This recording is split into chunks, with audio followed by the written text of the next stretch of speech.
All right.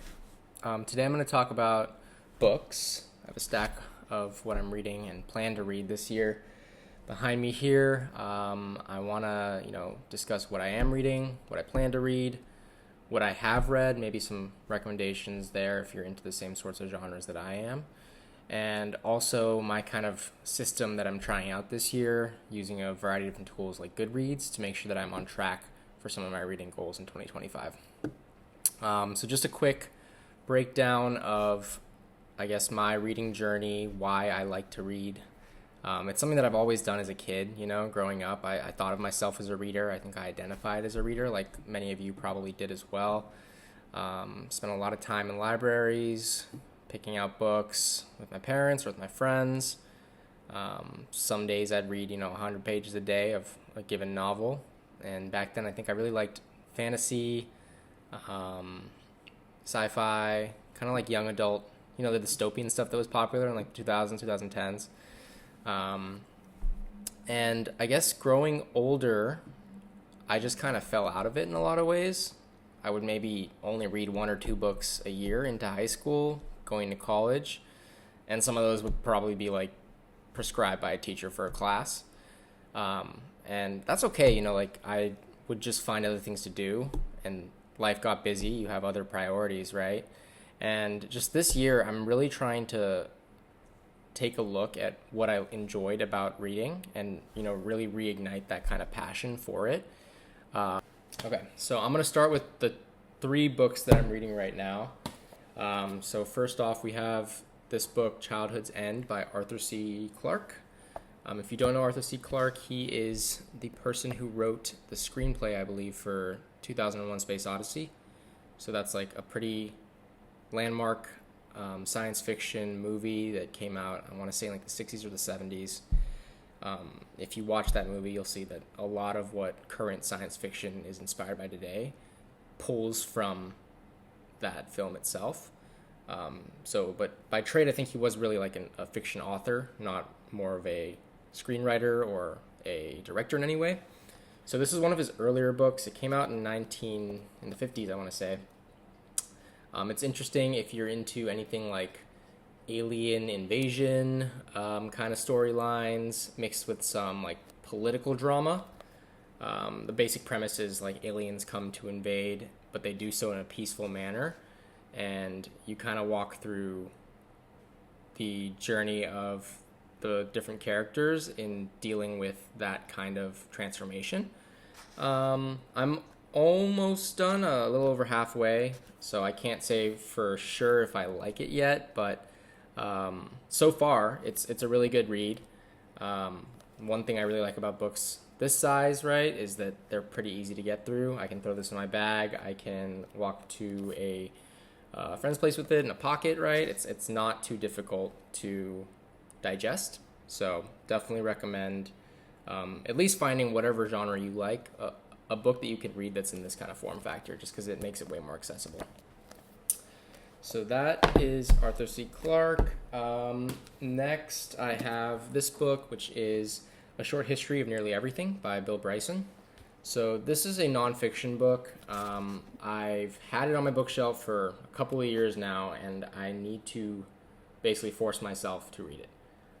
I picked it out because I really like trivia. I really like knowing things about how the world works. And if that sounds interesting to you, this book, I think, tries to kind of distill the entirety of known history, right? From like the Big Bang all the way to now in a really digestible and easy to read manner. So Bill Bryson is, I think, a pretty good writer based on what I've read thus far. I'm about 150 pages in. He captures like a really good story for things that can seem kind of dense and obtuse at first glance, like how atoms work or, why the Earth moves the way that it does, right? So, so far so good. I always try to have something like nonfiction or, history, biography, and that kind of vein in my rotation. So this is what I'm getting through right now. If you're not really feeling like the fiction novel, you can always swap over and get a different flavor, which is great. I guess the next thing to talk about, you'll see a lot of physical books here, right? I prefer physical books. But in the off chances that I have to go digital, or I'm away and I don't have a book on me, what I'm going to be trying to do is listening to more audiobooks. And there's a whole debate, I guess, on whether or not this is really reading, but sometimes I'm at the gym or I'm driving and I want something to listen to that is productive, right? So I find it to be really helpful to have an audiobook in your rotation as well. So what I'm listening to now, I guess, is a book called Thinking in Systems by Donella H. Meadows. This one, to be honest, it's very dense and kind of dry, but I guess I'm 2 chapters in. It's like an economics book mixed with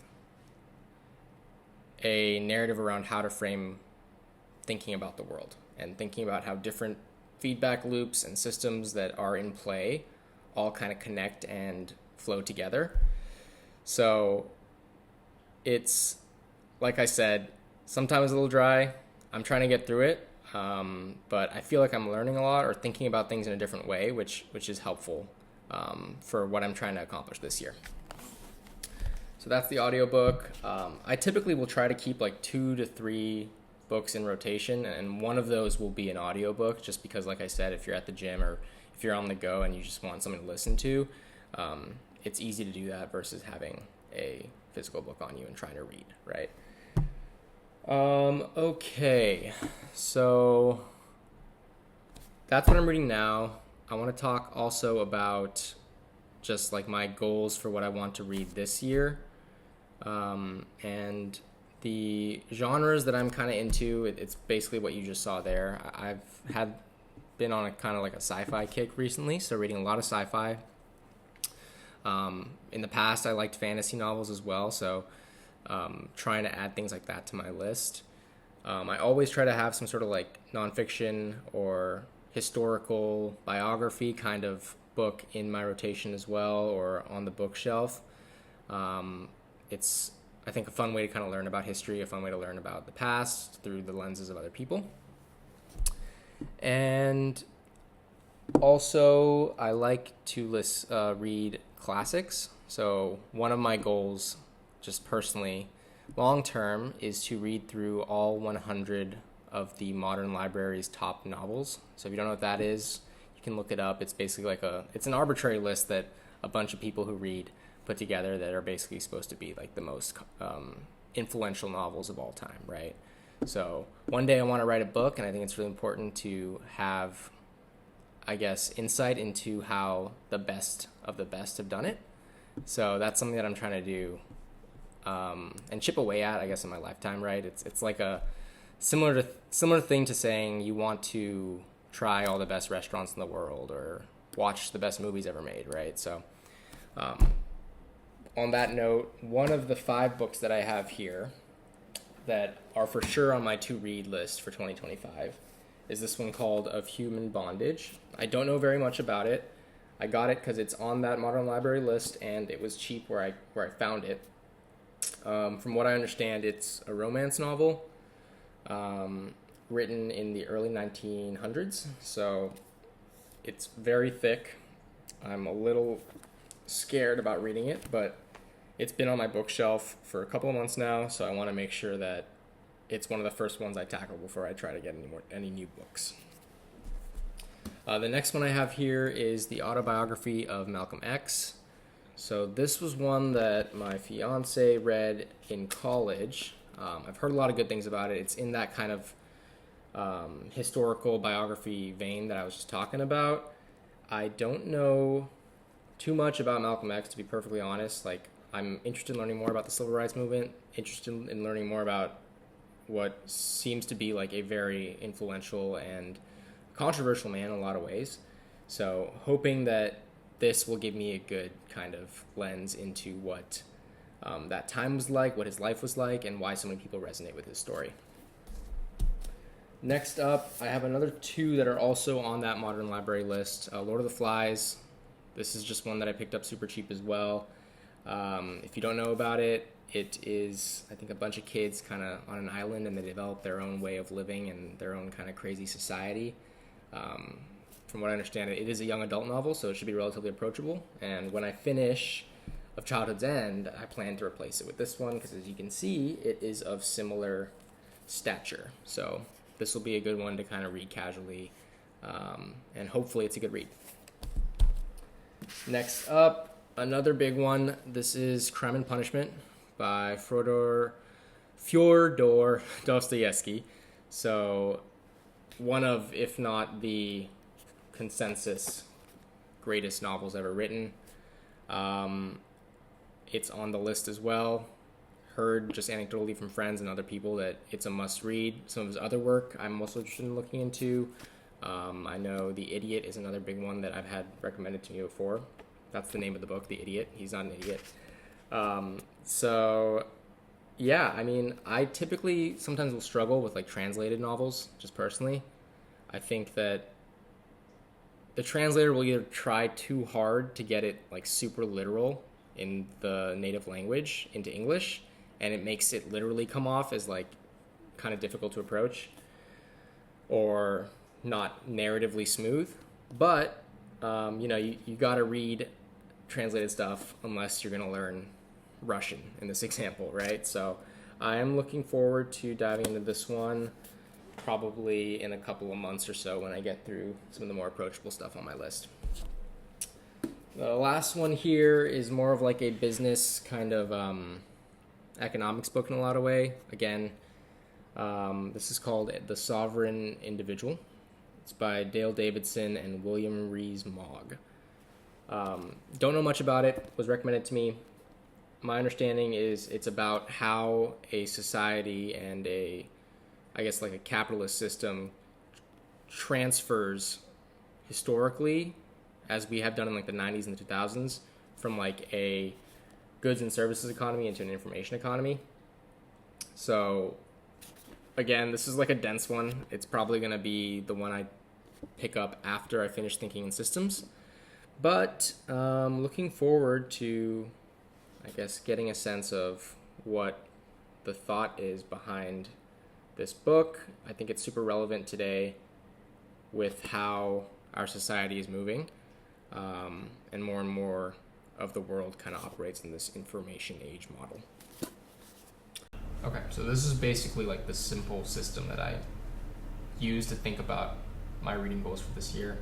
I want to be really intentional about what I read, how I read it. I don't want to just be buying a bunch of books because I think I have to because it's on some list or someone recommended it to me without actually getting through the current backlog of books that I have, right? So essentially there are 3 steps here, and it's very straightforward. There's books that I want to read, there's books that I am reading, and there's books that I've completed reading. They're done, right? So in the want to read area, there's 2 categories. There's either a book that I want to read and I do not yet have, or there's a book that I want to read and I already own, right? So I covered some of the ones that I already own that I want to read. That makes up hopefully the first half of my reading journey this year.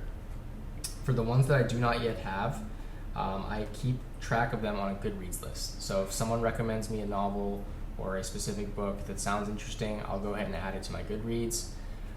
If it's a book that I do own and I'm telling myself that I want to read it, right, I want to make sure that it's easily accessible, it's present in my day-to-day life, so I keep it on my bedside table. It's not tucked away in a bookshelf somewhere that I'll never actually check.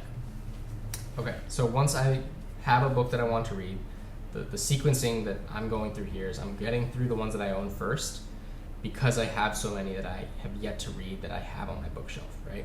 So of those, I'll begin reading. And like I said earlier, 2 to 3 books at a time. One is typically an audiobook. I just really like having the optionality there. So if I don't have to use my eyes, let's say like I'm at a gym or I am on a run, I can listen to the book, and it keeps things fresh. It helps me stay on top of the challenge of reading, right? Because you don't always have the time to sit down and open up a book. As I read, I track the progress on Goodreads. So I'll probably show this in a bit, but basically the Goodreads platform has a really great way of tracking your progress over time, and I really like using that. I'm trying to use it more in 2025. Finally, for those books that I do finish, there's 2 things that you can do with them. You either keep them or you give them away. Give them away, you sell them, something like that, right? So for the ones that I really like, I want to keep for myself. The ones that I don't like so much, I might give away to those who are asking to give it a shot themselves. I might bring it to a bookshop to get rid of, right? Things like that.